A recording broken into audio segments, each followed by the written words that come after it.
Hola, buenas tardes. Continuamos con el proyecto Leyendo Filosofía del Círculo de Estudios Filosóficos de San Luis Potosí. En esta ocasión vamos a estar leyendo Conceptos de Filosofía de la Historia de Walter Benjamin. Estaremos trabajando con la edición de Terramar y con traducción de Murena y Vogelmann. Entonces comenzaremos con sobre el concepto de la historia. Como es sabido, se dice que existía un autómata construido en forma tal que era capaz de responder a cada movimiento de un jugador de ajedrez con otro movimiento que le aseguraba el triunfo en la partida. Un muñeco vestido de turco, con la boquilla de narguilque en la boca, estaba sentado ante el tablero, posado sobre una amplia mesa. Un sistema de espejos producía la ilusión de que esta mesa era en todos los sentidos transparente. En realidad, había adentro un enano jorobado, el cual era un maestro para el ajedrez y movía la mano del muñeco mediante cordeles. Un equivalente de tal mecanismo puede imaginarse en la filosofía. Debe vencer siempre el muñeco llamado materialismo histórico. Puede competir sin más con cualquiera cuando pone a su servicio a la teología, la cual hoy, como resulta notorio, es pequeña y desagradable y no deja dejarse ver por nadie. Una de las características más destacadas del temple humano, dice Lotze, consiste, entre tantos egoísmos en particular, en la general falta de envidia del presente respecto de su futuro. La reflexión lleva a concluir que la imagen de felicidad que cultivamos se halla por completo teñida por el tiempo al que curso de nuestra propia existencia nos ha limitado irremisiblemente. Una felicidad que podría despertar nuestra envidia está en el aire que hemos respirado, entre los hombres con quienes hemos hablado, entre las mujeres que podrían habérsenos entregado. Entre otras palabras, en la idea de felicidad late inalienablemente la idea de salvación. En la representación del pasado, que es tarea de la historia, se oculta una noción similar. El pasado contiene un índice temporal que lo remite a la salvación. Hay un secreto acuerdo entre las generaciones pasadas y la nuestra. Hemos sido esperados en la tierra. A nosotros, como a las generaciones que nos precedieron, nos ha sido dada una débil fuerza mesiánica sobre la cual el pasado tiene un derecho. Esta exigencia no se ve satisfecha fácilmente. El materialismo histórico lo sabe. El cronista que enumera los acontecimientos sin distinguir entre los pequeños y los grandes tiene en cuenta la verdad de que nada de lo que se ha verificado está perdido para la historia. Por cierto, solo a la humanidad redimida le concierne enteramente su pasado. Esto quiere decir que solo para la humanidad redimida es citable el pasado en cada uno de sus momentos. Cada uno de sus instantes vividos se convierte en una citación. Este día es precisamente el día del juicio final. Dice Hegel, buscad primero comida y vestimenta, y luego el reino de Dios llegará por sí solo. Lo dice en 1807. La lucha de clases, que el historiador educado en Marx tiene siempre presente, es una lucha por las cosas burdas y materiales, sin las cuales no existen las más finas y espirituales, pero estas últimas están presentes en las luchas de clases, y no como la simple imagen de un botín destinado al vencedor. En tal lucha, esas cosas se manifiestan como confianza, valentía, humor, astucia, impasibilidad, y actúan retroactivamente en la lejanía de los tiempos. Ellas pondrán en cuestión toda nueva victoria lograda por los dominadores. Así como las flores vuelven hacia el sol su corola, de la misma forma, en virtud de un heliocentrismo secreto, todo lo que ha sido se vuelve hacia el sol que surge en el cielo de la historia. El materialismo histórico tiene que entender esta transformación, la más imperceptible de todas. La verdadera imagen del pasado pasa súbitamente. Solo en la imagen, que relampaguea de una vez para siempre en el instante de su cognoscibilidad, se deja fijar el pasado. La verdad no puede esparcernos. Este lema de Gottfried Keller señala con exactitud en la concepción historicista de la historia el punto en que ésta es traspasada por el materialismo histórico, puesto que es una imagen irrevocable del pasado que corre el riesgo de desvanecerse para cada presente que no se reconozca en ella. La buena nueva que el historiador del pasado trae anhelante surge de una boca que quizá, ya en el momento en que se abre, habla en el vacío. Articular históricamente el pasado no significa conocerlo, como verdaderamente ha sido. Significa adueñarse de un recuerdo tal como éste relampaguea en un instante de peligro, Para el materialismo histórico se trata de fijar la imagen del pasado tal como ésta se representa de improviso al sujeto histórico en el momento del peligro. El peligro amenaza tanto al patrimonio de la tradición como a aquellos que perciben tal patrimonio. Para ambos es uno y el mismo, el peligro de ser convertidos en instrumento de la clase dominante. En cada época es preciso esforzarse por arrancar la tradición al conformismo que está a punto de avasallarla. El Mesías viene no solo como redentor, sino también como vencedor del anticristo. Solo tiene derecho a encender en el pasado la chispa de la esperanza, aquel historiador traspasado por la idea de que ni siquiera los muertos estarán a salvo del enemigo si éste vence. Y este enemigo no ha dejado de vencer. Dice Brecht, en la ópera de 3 centavos, considerad la oscuridad y el gran frío, en este valle que resuena a lágrimas. Al historiador que quiera revivir una época, Fustel de Coulanges le recomienda que se quite de la cabeza todo lo que sabe del curso sucesivo de la historia. No se podría definir mejor el procedimiento mediante el cual el materialismo histórico ha roto los puentes. Es un procedimiento de compenetración. Su origen es la negligencia del corazón, la sedia que desespera de adueñarse de la imagen histórica auténtica que relampaguea un instante. Los teólogos medievales la consideraban el fundamento de la tristeza. Flaubert, que la había conocido, escribió: «Peu de gens combinen il a fallu être triste pour se resituer caractère». La naturaleza de esta tristeza se esclarece cuando se pregunta con quién se compenetra el historiador historicista. La respuesta suena inevitable, con el vencedor. Pero los amos eventuales son los herederos de todos aquellos que han vencido. Por consiguiente, la compenetración con el vencedor resulta cada vez ventajosa para el amo del momento, con lo cual se ha dicho suficiente respecto del materialismo histórico.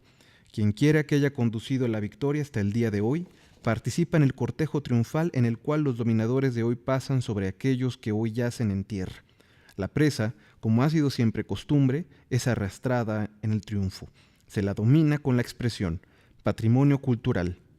Este deberá hallar en el materialista histórico un observador distante, puesto que todo el patrimonio cultural que él abarca con la mirada tiene irremisiblemente un origen en el cual no puede pensar sin horror. Tal patrimonio debe su origen no solo a la fatiga de los grandes genios que lo han creado, sino también a la esclavitud sin nombre de sus contemporáneos. No existe documento de cultura que no sea a la vez documento de barbarie, y puesto que el documento de cultura no es en sí inmune a la barbarie, no lo es tampoco el proceso de la tradición, a través del cual se pasa de lo uno a lo otro. Por lo tanto, el materialista histórico se distancia en la medida de lo posible. Considera que su misión es la de pasar por la historia el cepillo a contrapelo. La tradición de los oprimidos nos enseña, entre tanto, que el estado de emergencia en que vivimos es la regla. Debemos llegar a un concepto de la historia que resulte coherente con ello. Se nos planteará entonces como tarea la creación del verdadero estado de emergencia, y esto mejorará nuestra posición en la lucha contra el fascismo. La fortuna de éste proviene desde hace bastante del hecho de que sus adversarios lo combaten en nombre del progreso como una ley histórica. El estupor porque las cosas que vivimos sean aún posibles en el siglo XX no es nada filosófico, no es el comienzo de ningún conocimiento, salvo del que la idea de la historia de la cual proviene carece ya de vigencia. Dice Gerard Scholem: «Mi ala está pronto al vuelo, vuelo voluntariamente atrás, pues si me quedase tiempo para vivir, tendría poca fortuna». Hay un cuadro de Klee que se titula Angelus Novus. Se ve en él un ángel al parecer en el momento de alejarse de algo sobre lo cual clava la mirada. Tiene los ojos desencajados, la boca abierta y las alas tendidas.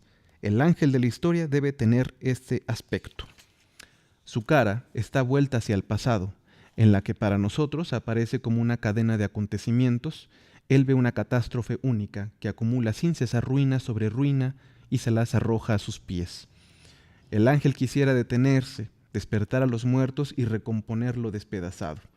Pero una tormenta desciende del paraíso y se arremolina en sus alas, y es tan fuerte que el ángel no puede plegarlas. Esta tempestad lo arrastra irremisiblemente hacia el futuro, el cual vuelve a la espalda, mientras el cúmulo de ruinas sube ante él hacia el cielo. Tal tempestad es lo que llamamos progreso.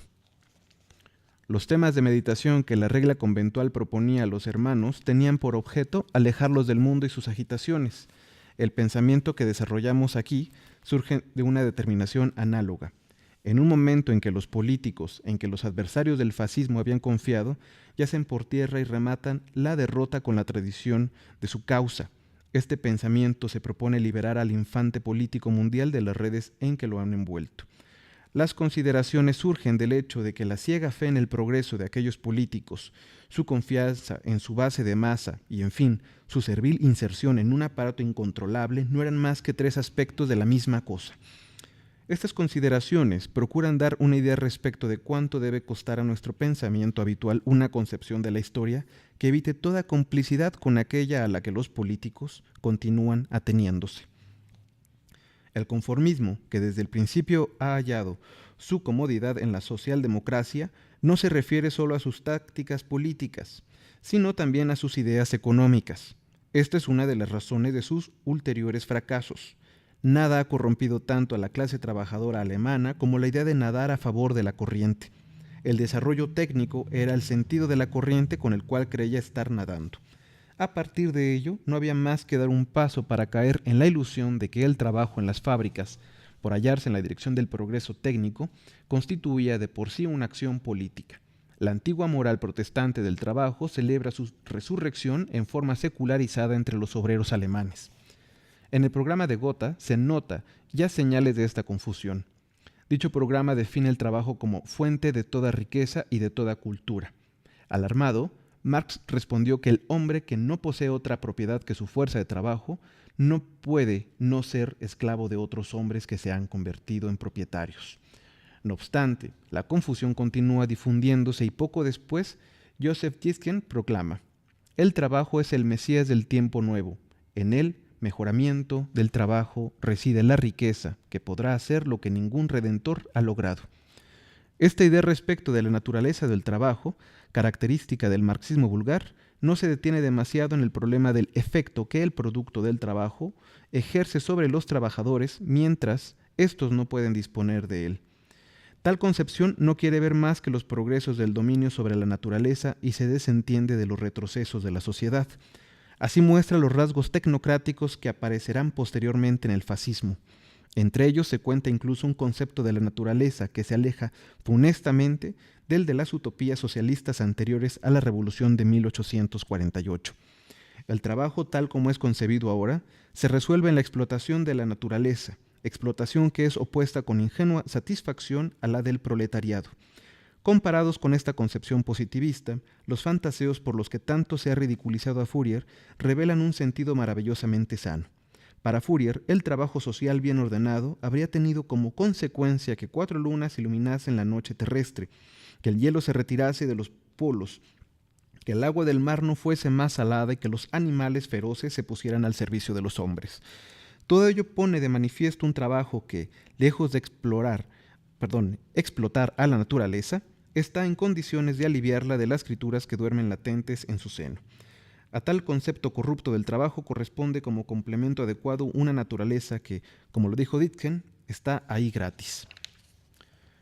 Dice Nietzsche sobre las ventajas e inconvenientes de la historia. Necesitamos la historia, pero la necesitamos no como el holgazán malcriado en los jardines del saber. El sujeto del conocimiento histórico es la misma clase oprimida que combate.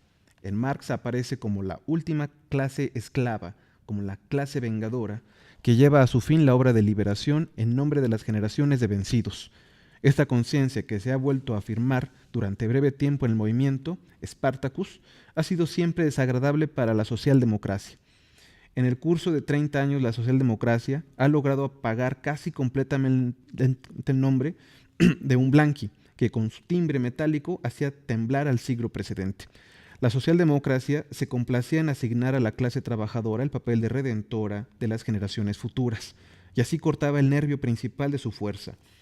En esta escuela la clase desprendió tanto el odio como la voluntad de sacrificio, pues ambos se nutren de la imagen de los antepasados oprimidos y no del ideal de los descendientes libres. La teoría de la socialdemocracia, y aún más su praxis, estaba determinada por un concepto de progreso que no se atenía a la realidad, sino que se fundamentaba en una instancia dogmática, tal como se delineaba en el pensamiento de los socialdemócratas. El progreso era sobre todo un progreso de la humanidad misma, y no solo de sus capacidades y conocimientos. El segundo término era un progreso sin fin, en correspondencia con una perfectibilidad infinita de la humanidad. En tercer lugar, era esencialmente incesante, capaz de recorrer espontáneamente una línea recta o espiral. Cada uno de tales predicados es convertible y a partir de ellos podría iniciar su tarea crítica. Pero la crítica, si se desea ejercerla con seriedad, debe ir más allá de estos predicados y buscar algo común a todos ellos. La concepción de un progreso del género humano en la historia es inseparable de la concepción del proceso de la historia misma como si recorriese un tiempo homogéneo y vacío. La crítica de la idea de este proceso debe construir la base de la crítica de la idea del progreso como tal. La historia es objeto de una construcción cuyo lugar no es el tiempo homogéneo y vacío, sino el tiempo actual, que es pleno. Así para Robespierre, la antigua Roma era un pasado cargado del tiempo actual, que él hacía brotar del continuum de la historia. La Revolución Francesa era entendida como una Roma restaurada. La Revolución repetía a la antigua Roma tal como la moda a veces resucita una vestimenta de otros tiempos. La moda tiene el sentido de lo actual, donde quiera que sea que lo actual viva en la selva del pasado. La moda es un salto de tigre al pasado, pero ese salto se produce en un terreno donde manda la clase dominante. El mismo salto bajo el cielo libre de la historia. Es el salto dialéctico, en el sentido en que Marx comprendió la revolución. La conciencia de hacer saltar el continuum de la historia es propia de las clases revolucionarias en el instante de su acción.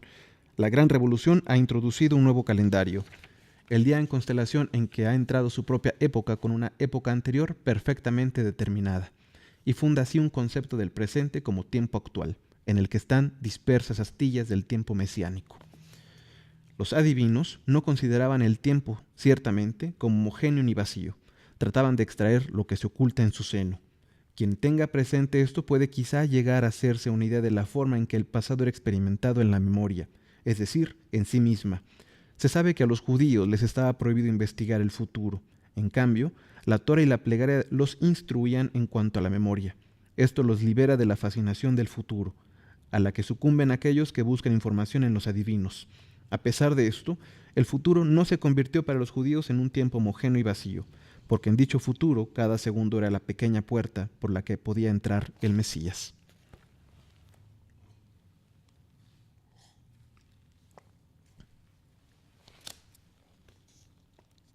La tarea del traductor. Cuando nos hallamos en presencia de una obra de arte o de una forma artística, nunca advertimos que se haya tenido en cuenta el destinatario para facilitarle la interpretación. No se trata solo de que la referencia a un público determinado o a sus representantes contribuya a desorientar, sino que incluso el concepto de un destinatario ideal es nocivo para todas las explicaciones teóricas sobre el arte, porque éstas han de limitarse a suponer principalmente la existencia y la naturaleza del ser humano. De tal suerte, el arte propiamente dicho presupone el carácter físico y espiritual del hombre, pero no existe ninguna obra de arte que trate de atraer su atención, porque ningún poema está dedicado al lector, ningún cuadro a quien lo contempla, ni sinfonía alguna a quienes la escuchan. Pero, ¿se hace acaso una traducción pensando en los lectores que no entienden el idioma original? Esta pregunta parece explicar suficientemente la diferencia de categoría entre original y traducción en el reino del arte. Por lo demás, ¿es esta la única razón posible para repetir la misma cosa? ¿Qué dice una obra literaria? ¿Qué comunica? Muy poco a aquel se la comprende. Su razón de ser fundamental no es la comunicación ni la afirmación, y sin embargo la traducción que se propusiera desempeñar la función de intermediario solo podría transmitir una comunicación, es decir, algo que carece de importancia, y este es en definitiva el signo característico de una mala traducción. Ahora bien, lo que hay en una obra literaria, y hasta el mal traductor reconoce que es lo que esencial. No es lo que se considera en general como intangible, secreto, poético. Se trata entonces de que el traductor solo puede transmitir algo haciendo a su vez literatura. De ahí arranca la realidad una segunda característica de la mala traducción, que, según esto, puede definirse diciendo que es una transmisión inexacta de un contenido no esencial. Y en esto quedará mientras la traducción no tenga más propósito que el servir al lector. Pero si la traducción estuviera realmente destinada al lector, ¿también tendría que estar el original? Y si no fuera esta la razón de ser el original, ¿Qué sentido debería darse entonces a la traducción basada en esta dependencia? La traducción es ante todo una forma. Para comprenderla de este modo, es preciso volver al original, ya que en él está contenida su ley, así como la posibilidad de su traducción. El problema de la traducibilidad de una obra tiene una doble significación. Puede significar, en primer término, que entre el conjunto de sus lectores la obra encuentre un traductor adecuado, y puede significar también, con mayor propiedad, que la obra, en su esencia, consienta una traducción y por consiguiente la exija, de acuerdo con la significación de su forma. En principio, la primera cuestión admite solo una solución problemática y la segunda una solución apodíctica. Únicamente una mentalidad superficial que se niegue a reconocer el sentido independiente de la segunda las declarará equivalentes. A este criterio podría oponerse que ciertos conceptos correlativos conservan su sentido exacto y tal vez el mejor, si no se aplican exclusivamente al hombre desde el comienzo. Así podría hablarse de una vida o de un instante inolvidables, aun cuando toda la humanidad los hubiese olvidado.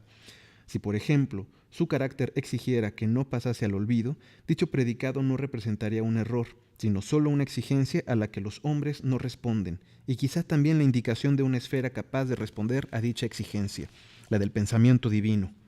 Del mismo modo, podría considerarse la traducibilidad de ciertas formas idiomáticas, aunque fuesen intraducibles para los hombres, y basándose en un concepto riguroso de la traducción, no podrían en cierto modo serlo realmente. Teniendo en cuenta esta diferencia, cabría preguntar si es conveniente favorecer la traducción de ciertas formas idiomáticas. Y así es como adquiriría significación la frase: si la traducción es una forma, la traducibilidad de ciertas obras debería ser esencial. La traducibilidad conviene particularmente a ciertas obras, pero ello no quiere decir que su traducción sea esencial para las obras mismas, sino que en su traducción se manifiesta cierta significación inherente al original. Es evidente que una traducción, por buena que sea, nunca puede significar nada para el original, pero gracias a su traducibilidad mantiene una relación íntima con él. Más aún, esta relación es tanto más estrecha en la medida en que para el original mismo ya carece de significación. Es una relación que puede calificarse de natural y más exactamente aún de vital. Así como las manifestaciones de la vida están íntimamente relacionadas con todo ser vivo, aunque no representan nada para éste, también la traducción brota del original, pero no tanto de su vida como de su supervivencia, pues la traducción es posterior al original, y sin embargo, para las obras importantes que nunca encuentran a sus traductores adecuados en la época de su creación, indica la fase de supervivencia. La idea de la vida y de la supervivencia de las obras debe entenderse con un rigor totalmente exento de metáforas. Ni siquiera en las épocas de mayor confusión mental se ha supuesto que solo el organismo pudiera estar dotado de vida.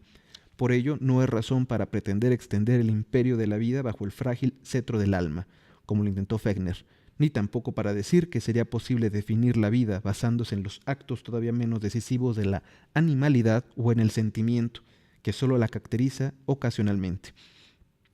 Este concepto se justifica mejor cuando se atribuye a aquello que ha hecho historia, y no ha sido únicamente escenario de ella, porque en último término solo puede determinarse el ámbito de la vida partiendo de la historia y no de la naturaleza, y mucho menos de las cosas tan variables como el sentimiento y el alma.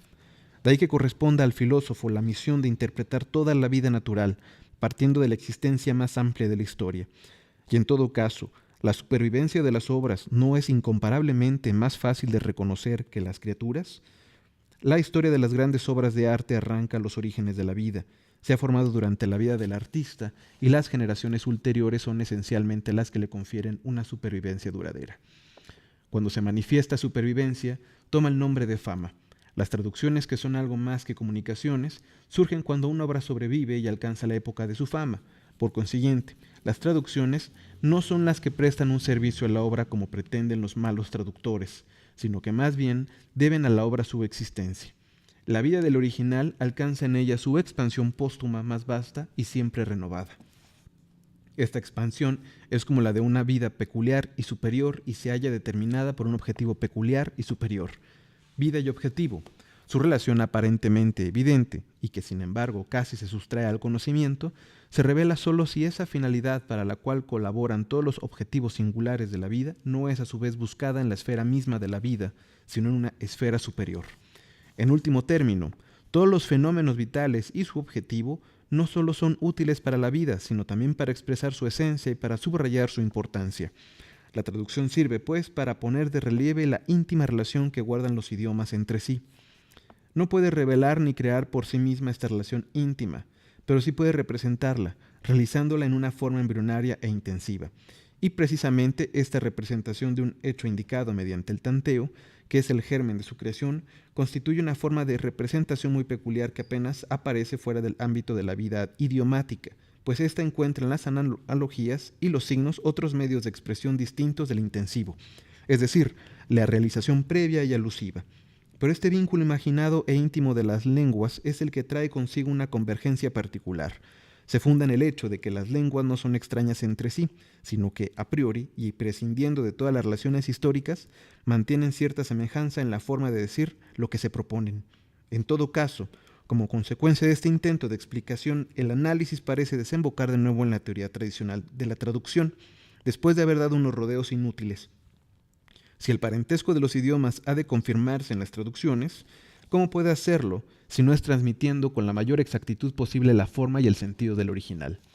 Naturalmente, esta teoría no podría expresar el concepto de dicha exactitud, ya que no lograría justificar lo que es esencial en una traducción.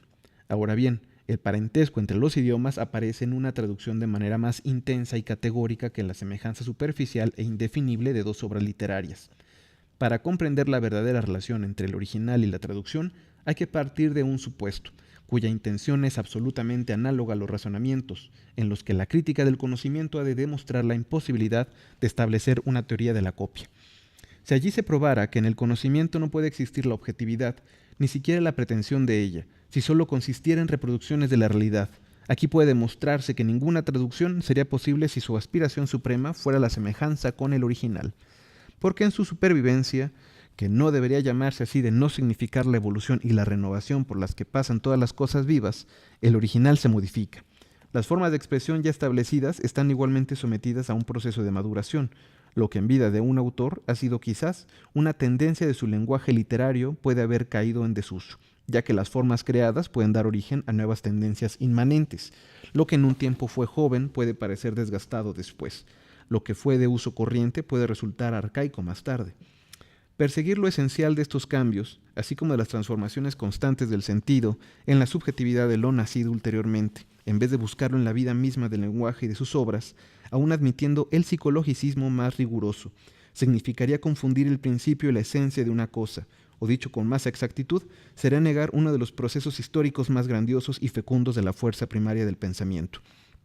E incluso, si pretendiéramos convertir el último trazo de pluma del autor en el golpe de gracia para su obra, no lograría salvarse esa fenecida teoría de la traducción, pues así con el tono y la significación de las grandes obras literarias se modifican por completo con el paso de los siglos, también evoluciona la lengua materna del traductor.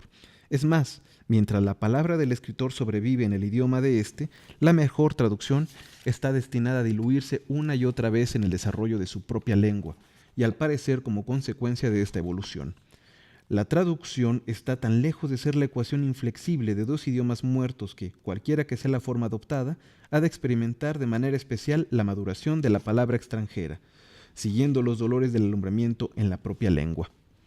Si es cierto que en la traducción se hace patente el parentesco de los idiomas, conviene añadir que no guarda relación alguna con la vaga semejanza que existe entre la copia y el original.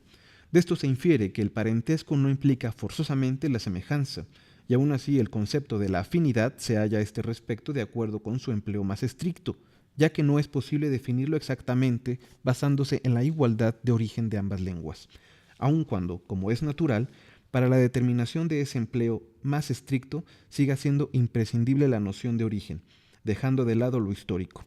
¿Dónde debe buscarse el parentesco entre dos idiomas? En todo caso, ni en la semejanza de las literaturas ni en las analogías que puedan existir en la estructura de sus frases. Todo el parentesco suprahistórico de dos idiomas se funda más bien en el hecho de que ninguno de ellos por separado, sin la totalidad de ambos, puede satisfacer recíprocamente sus intenciones, es decir, el propósito de llegar al lenguaje puro. Precisamente, si por una parte todos los elementos aislados de los idiomas extranjeros, palabras, frases y concordancias, se excluyen entre sí, estos mismos idiomas se complementan en su intención. Para expresar exactamente esta ley, una de las fundamentales de la filosofía del lenguaje, hay que distinguir en la intención y lo entendido y el modo de entender. En las palabras Brott y Paine, lo entendido es sin duda idéntico, pero el modo de entenderlo no lo es. Solo por la forma de pensar constituyen estas palabras algo distinto para un alemán y para un francés. Son inconfundibles y, en último término, hasta se esfuerzan por excluirse. Pero en su intención, tomadas en su sentido absoluto, son idénticas y significan lo mismo, de manera que la forma de entender estos dos vocablos es contradictoria, pero se complementan en las dos lenguas de las que proceden. Y a decir verdad, se complementa en ello la forma de pensar en relación con lo pensado. Tomadas aisladamente, las lenguas son incompletas y sus significados nunca aparecen en ellas en una independencia relativa, como las palabras aisladas o proposiciones, sino que se encuentra más bien en una continua transformación, a la espera de aflorar como la pura lengua de la armonía de todos esos modos de significar. Hasta ese momento ello permanece oculto en la lengua, pero si éstas se desarrollan así hasta el fin mesiánico de sus historias, la traducción se alumbra en la eterna supervivencia de las obras y en el infinito renacer de las lenguas, como prueba sin cesar repetida del sagrado desarrollo de los idiomas, es decir, de la distancia que media entre su misterio y su revelación, y se ve hasta qué punto esa distancia se halla presente con el conocimiento. En todo caso, esto permite reconocer que la traducción no es sino un procedimiento transitorio y provisional para interpretar lo que tiende de singular cada lengua. Para comprender esta singularidad, el hombre no dispone más que de medios transitorios y provisionales, por no tener a su alcance una solución permanente y definitiva, o por lo menos, por no poder aspirar a ella inmediatamente. En cambio, el desarrollo de las religiones tiene un carácter mediato, porque hace madurar en los idiomas la semilla oculta de otro lenguaje más alto. Así resulta que la traducción, aun cuando no puede aspirar a la permanencia de sus formas, y en esto se distingue del arte, no niega su orientación hacia una fase final, inapelable y decisiva de todas las disciplinas lingüísticas. En ella se exalta el original hasta una altura del lenguaje que, en cierto modo, podríamos calificar de superior y pura, en la que, como es natural, no se puede vivir eternamente, ya que no todas las partes que constituyen su forma pueden ni con mucho llegar a ella, pero la señalan por lo menos con una insistencia admirable, como si esa región fuese el ámbito predestinado e inaccesible donde se realiza la reconciliación y la perfección de las lenguas. No alcanza tal altura en su tonalidad, pero tal altura está relacionada con lo que en la traducción es más que comunicación. Ese núcleo esencial puede calificar con más exactitud diciendo que es lo que hay en una obra de intraducible. Por importante que sea la parte de comunicación que se extraiga de ella y se traduzca, siempre permanecerá intangible la parte que persigue el trabajo del auténtico traductor. Esta no es transmisible, como sucede con la palabra del autor en el original, porque la relación entre su esencia y el lenguaje es totalmente distinta en el original y en la traducción. Si en el primer caso constituyen estos cierta unidad, como lo de una forma con su corteza, en cambio el lenguaje de la traducción envuelve este contenido como si lo ocultara entre los amplios pliegues de un manto soberano, porque representa un lenguaje más elevado que lo que en realidad es, y por tal razón resulta desproporcionado, vehemente y extraño a su propia esencia. Esta incongruencia impide toda ulterior transposición y al mismo tiempo la hace superflua, ya que toda traducción de una obra a partir de un momento determinado de la historia del lenguaje representa, en relación con un aspecto determinado de su contenido, las traducciones en todos los demás. Es decir, que la traducción trasplanta el original a un ámbito lingüístico más definitivo, lo que por lo menos en este sentido resulta irónico, puesto que desde él ya no es posible trasladarlo, valiéndose de otra traducción, y solo es posible elevarlo de nuevo a otras regiones de dicho ámbito, pero sin salir de él. No por azar de la palabra irónico puede hacernos recordar aquí ciertas argumentaciones de los románticos. Estos fueron los primeros que tuvieron una visión de la vida de las obras, de la cual la traducción es la prueba suprema. Claro está que apenas la reconocieron como tal y que dirigieron más bien toda su atención a la crítica, que representa igualmente, aunque en una proporción menor, una circunstancia importante para la supervivencia de las obras. Pero aun cuando su teoría se refirió difícilmente a la traducción, la grandiosa obra de traductores que cumplieron coincidió con un sentimiento de la esencia y de la dignidad de esta forma de actividad. Este sentimiento, como todo parece indicarlo, no es forzosamente el más poderoso en el escritor, y hasta es posible que éste, en su calidad de autor, lo considere insignificante. Ni siquiera la historia apoya el prejuicio tradicional según el cual los traductores eminentes serían poetas, y los poetas mediocres, pésimos traductores. Muchos de los mejores, como Lutero, Voss, Schlegel, son incomparablemente más significativos como traductores que como poetas. Otros, entre los máximos como Hölderlin y George, no se pueden entender en el ámbito total de su creación, solo como poetas, y mucho menos como traductores. Precisamente por ser la traducción una forma peculiar, la función del traductor tiene también un carácter peculiar, que permite distinguirla exactamente de la del escritor. Esta función consiste en encontrar en la lengua a la que se traduce una actitud que pueda despertar en dicha lengua un eco del original. Esta es una característica de la traducción que marca su completa divergencia respecto de la obra literaria, porque su actitud nunca pasa al lenguaje como tal, o sea, su totalidad, sino que se dirige solo de manera inmediata a determinadas relaciones lingüísticas, porque la traducción, al contrario de la creación literaria, no considera como quien dice el fondo de la selva idiomática, sino que la mira desde afuera, mejor dicho, desde enfrente y sin penetrar en ella, hace entrar el original en cada uno de los lugares en que eventualmente el eco puede dar, en el propio idioma, el reflejo de una obra escrita en una lengua extranjera. La intención de la traducción no persigue solamente una finalidad distinta de la que tiene la creación literaria, es decir, el conjunto de un idioma a partir de una obra de arte única escrita en una lengua extranjera, sino que también es diferente ella misma, porque mientras la intención de un autor es natural, primitiva e intuitiva, la del traductor es derivada ideológica y definitiva, debido a que el gran motivo de la integración de las muchas lenguas en una sola lengua verdadera es el que inspira su tarea. Una tarea en la que las proposiciones, obras y juicios particulares no llegan nunca a entenderse, pero en la cual las lenguas diversas concuerdan entre sí, integradas y reconciliadas en la forma de entender. En cambio, si existe una lengua de la verdad, en la cual los misterios definitivos que todo pensamiento se esfuerza por descifrar se hayan recogidos tácitamente y sin violencias, entonces el lenguaje de la verdad es el auténtico lenguaje, y justamente este lenguaje en cuya intención y en cuya descripción se encuentra la única perfección a que puede aspirar el filósofo, permanece latente en el fondo de la traducción. No existe una musa de la filosofía, como tampoco existe una musa de la traducción.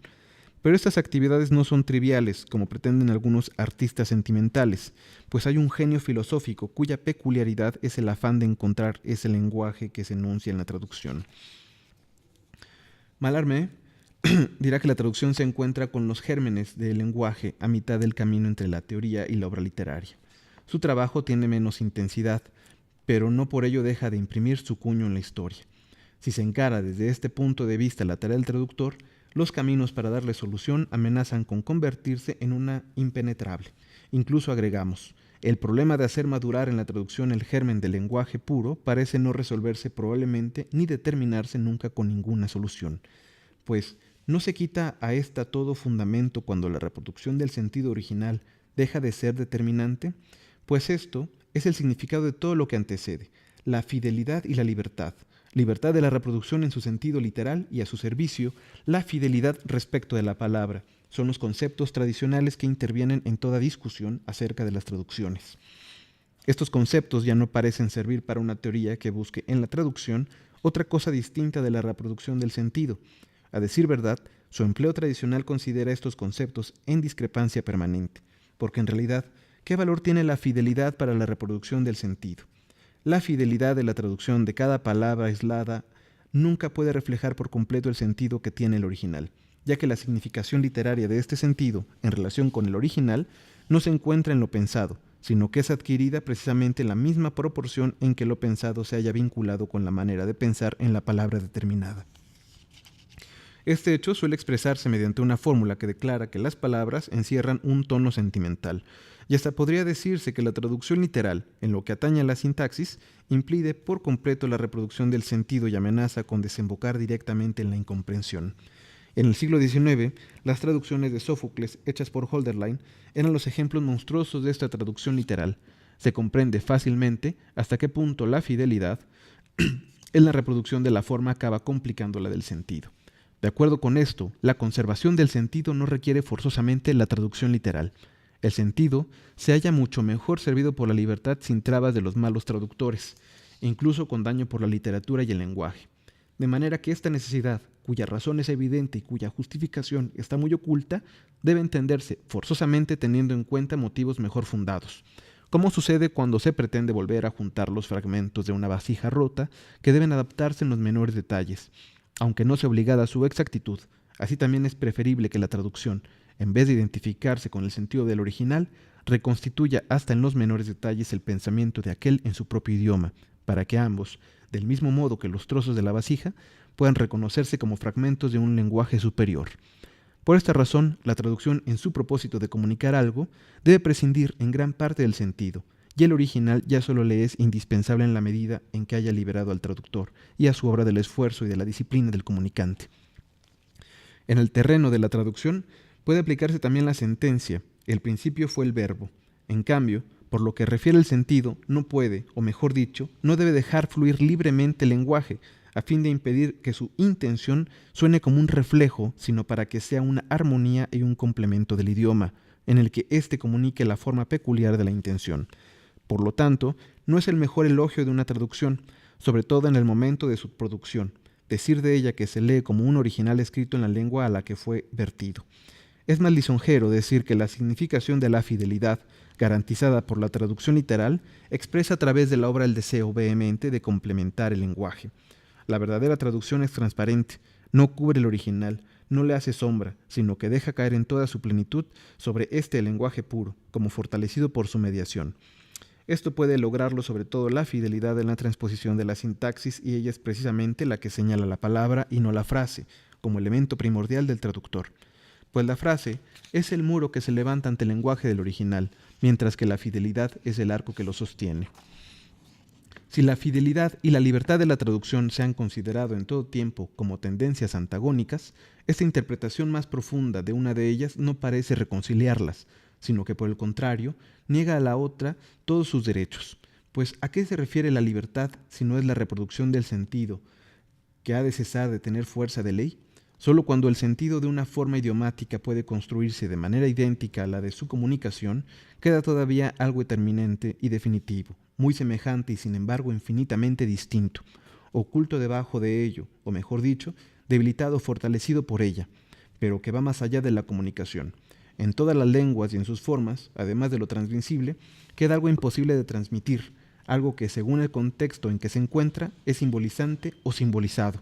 Es simbolizante solo en las formas definitivas de las lenguas, pero es simbolizado en el devenir de los idiomas mismos. Y lo que se trata de representar o crear en el devenir de las lenguas es ese mismo núcleo del lenguaje puro, pero cuando éste, oculto o fragmentario, continúa a pesar de todo presente en la vida, como si fuera lo simbolizado.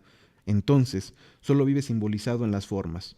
Por el contrario, en las lenguas, esta última realidad fundamental que es el lenguaje puro, si está solo ligada con lo lingüístico, es la riqueza única e inmensa de la traducción.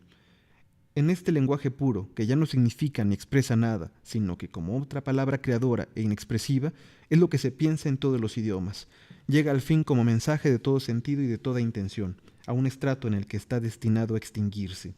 Y precisamente él confirma un derecho nuevo y superior para la libertad de la traducción. Su valor no procede del sentido del mensaje, ya que la misión de la fidelidad es la de la emancipación. La libertad se hace patente en el idioma propio, por amor del lenguaje puro.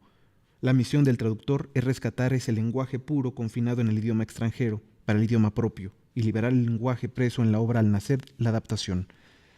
Para conseguirlo, rompe las trabas caducadas del propio idioma. Lutero, Voss, Hölderlin, George han expandido las fronteras del alemán. De acuerdo con esto, la importancia que conserva el sentido para la relación entre la traducción y el original puede expresarse con una comparación. Así como la tangente solo roza ligeramente al círculo en un punto, aunque sea en este contacto y no el punto que preside la ley. Y después la tangente sigue su trayectoria recta hasta el infinito. La traducción también roza literalmente al original y solo en el punto infinitamente pequeño del sentido, para seguir su propia trayectoria de conformidad con la ley de fidelidad.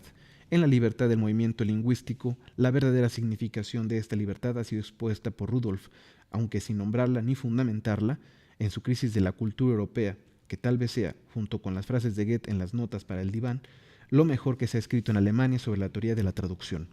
Se dice allí que nuestras versiones, incluso las mejores, parten de un principio falso, pues quieren convertir en alemán lo griego, indio o inglés, en vez de dar forma griega, india o inglesa al alemán. Tienen un mayor respeto por los usos de su propia lengua que por el espíritu de la obra extranjera. El error fundamental del traductor es que se aferra al estado fortuito de su lengua, en vez de permitir que la extranjera lo sacuda con violencia. Además, cuando traduce de un idioma distinto del suyo, está obligado sobre todo a remontarse a los últimos elementos del lenguaje, donde la palabra, la imagen y el sonido se confunden en una sola cosa. Ha de ampliar y profundizar su idioma con el extranjero, y no tenemos la menor idea de la medida en que ello es posible y hasta qué grado un idioma puede transformarse, ya que una lengua apenas se distingue de otra, como un dialecto se distingue poco de otro, pero esto no se advierte cuando se la toma a la ligera, sino cuando se la considera con la debida seriedad. El grado de traducibilidad del original determina hasta qué punto puede una traducción corresponder a la esencia de esta forma.